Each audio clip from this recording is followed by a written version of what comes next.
14 minutes past the hour. You're listening to Wake Up Call with me, Esther Armah. Now, torture, inadequate medical treatment and other ill treatment in Israel's prisons. Those are just some of the findings of a brand new report released yesterday by Amnesty International. It's called Starved of Justice: Palestinians Detained Without Trial by Israel. And it documents a catalogue of human rights violations associated with the practice of what's called administrative detention. And as I said, they include torture, cruel and degrading treatment, and deportation of prisoners after their release. Now, Amnesty International is calling on Israel to promptly release all Palestinians held under military orders. That's where individuals can be imprisoned indefinitely without being charged or tried. A serious violation of international law, says Amnesty, and the human rights organization has urged Israel to end this practice of administrative detention. They say that it's unjustly depriving hundreds of Palestinians of their freedom, along with their right to a fair trial. So we're joined by Amnesty International's Advocacy Director for the Middle East in Washington, D.C., Sanjeev Bery. Sanjeev, morning. Hi, welcome to Wake Up Call. Good morning. Thanks for having me. So I've just given a bit of a snapshot of the findings of report. Lay out for us, when you talk about the kind of torture and cruel and degrading treatment that you found, lay out for us what those findings are. Well, there are over 300 Palestinians currently being held in what is sort of called administrative detention, in which these Palestinians under a military command are arrested for 6 months at a time. They don't have the opportunity to see the charges against them or the evidence against them. They never get a trial, and these 6-month, in a sense, sentences are perpetually renewed in some cases. In some cases, they never see the light of day either. They're just perpetually detained. Along the way, there are incidences of torture, of beatings, of being held in stress positions, of repeat interrogations, and all of this comes without the Palestinians who are held ever getting a chance at a fair trial. And this is something that flies in the face of international human rights law. It's a practice that Israel has engaged in for quite some time, but other countries have also engaged in, from the United States to Egypt to other nations around the world. And it's a practice that Amnesty International is against in all cases. And so what do you want to see happen now that the findings of your report are coming to light? Well, the Israeli government needs to either immediately release everybody who's being held under administrative detention, or they need to charge them with a recognizable offense and give them a chance at a fair trial. It's one of those two things. And over what period of time did you actually do the research and speak with those? How did you get the information? Well, the information comes from our researchers talking directly with the lawyers who represent some of the Palestinians who have been held in administrative detention, as well as other forms. I mean, we send researchers regularly into Israel and the occupied territories. We're in direct contact with human rights groups in the region, both Palestinian and Israeli and or Jewish, and through that we're constantly collecting information.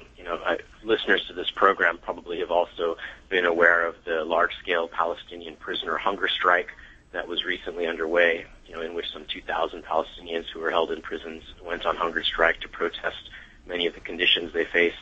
And so all of this has been very much in the public eye alongside our research and reporting.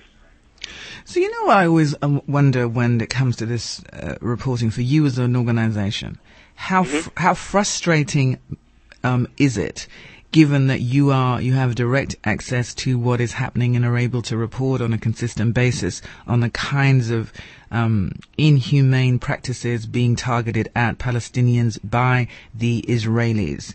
And you're calling for a shift and a change in the practice. And this is certainly not the first time we've spoken to Amnesty about the kinds of treatment the Palestinians are receiving.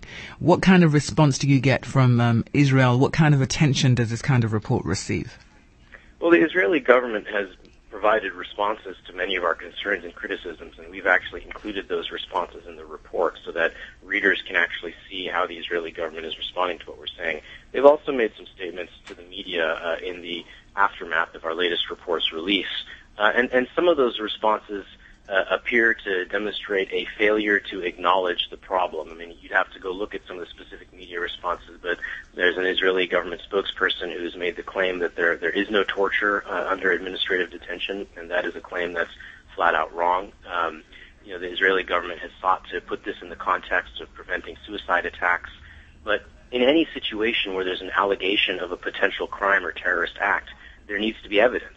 And if there isn't evidence, how do you know that there's an allegation? In any of those cases, that evidence, if it exists, those claims, if they've been made, need to be brought forward and evaluated in a trial, not in a dark, secretive process in which somebody can be imprisoned repeatedly forever. And that's what I mean by the frustration, because you were saying that there has been some response from the Israeli government to the findings of this report, and they're detailed, and their reaction seems to be a negation of what you actually found. And you're talking about speaking to, you're saying there are 300 Palestinians held without detention. Now, that actually sounds like what the NDAA wants to do. So it's equally disturbing what's happening over here. And it becomes an extension of the way in which Palestinians' rights are being violated again and again and again. And where is their recall to justice when Israel is able to just negate that it's happening? What happens after that point? Well, that's what this conversation that we're having is all about. This is part of the process in which any government that is engaged in a human rights violation or a repeated practice of human rights violations ultimately has to justify its practices or attempt to justify its practices in the court of public opinion. So to the extent that listeners to this conversation right now, as well as other people who are concerned about human rights, have an opportunity to do so, it's worth directly contacting government officials. And not just in the case of Israel. So, for example, right now in Gaza, there is a Palestinian man who's facing the death penalty under Hamas. And his family says that, before the death penalty sentence, before his quote-unquote confession was made, his fingernails were ripped out, according to the family. There were burns and bruises on his body. And so Amnesty International members are sending emails to Hamas authorities telling them to release this person and to end the death penalty in the Gaza Strip. And so this sort of practice in which activists and concerned listeners can call on government authorities, whether we're talking about the Israeli practice of administrative detention or other Israeli human rights violations in the occupied territories or the practices of Hamas and the Palestinian Authority, it's through public pressure and public awareness that we start to shift the debate and shift the dialogue. Now, I know that in the findings of the report, there's something like 24 members of the Palestinian Legislative Council, including its Speaker Aziz Dweck.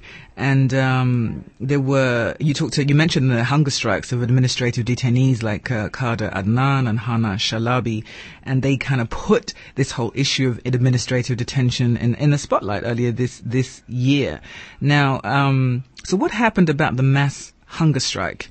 I know there was a deal brokered by Egypt, but what happened there? Well, there was a deal brokered by Egypt, and the Palestinian prisoners and their representatives made a series of demands. Now, it's worth pointing out that the vast majority of the people on hunger strike were not administrative detainees. They were people who had been charged and in many cases convicted of crimes by the Israeli government. And their requests and demands included family visitation, an end to the excessive use of solitary confinement, and other sorts of punishments that were meted out within the prison system.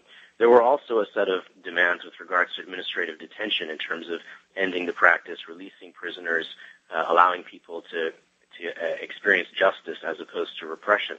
And from our perspective, it looks like there has been no progress made with regards to administrative detention, and it looks like many of the demands and even the agreements that the Israeli government made with the hunger strikers, at least in the context of administrative detention, have not led to any substantive changes.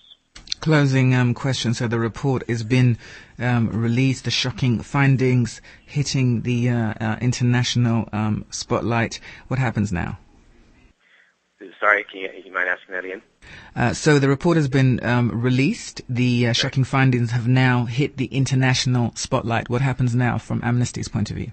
Well, from Amnesty's point of view, we are working with our sections, Amnesty International USA, Amnesty International sections in Europe and around the world, to lobby the Israeli government and push the Israeli government to acknowledge the severe human rights violations within the context of administrative detention. And we encourage people in the United States and our supporters and members to also join us. In the days ahead, we will be putting up information as to ways that one can get involved to really call attention to this so that it's talked about more in the United States, and then as a consequence has an influence on the practices that Israeli decision makers choose to employ when it comes to their prison systems and when it comes to the occupation that they have maintained for so many decades. It's this process of public engagement, of public pressure, and really just being bluntly honest about what our findings are that in the long term creates an opportunity for change. And so folks would like to find out more about the report and doing exactly what you just suggested. Can you give us a website where they can do that? Yes, they can go to amnestyusa.org and just do a quick search for the search term Israel. So www.amnestyusa.org? Yes. Okay, great. Sanjeev Bery, Amnesty International's Advocacy Director for the Middle East in Washington, D.C. Thanks so much. Thanks, Sanjeev. Thank you.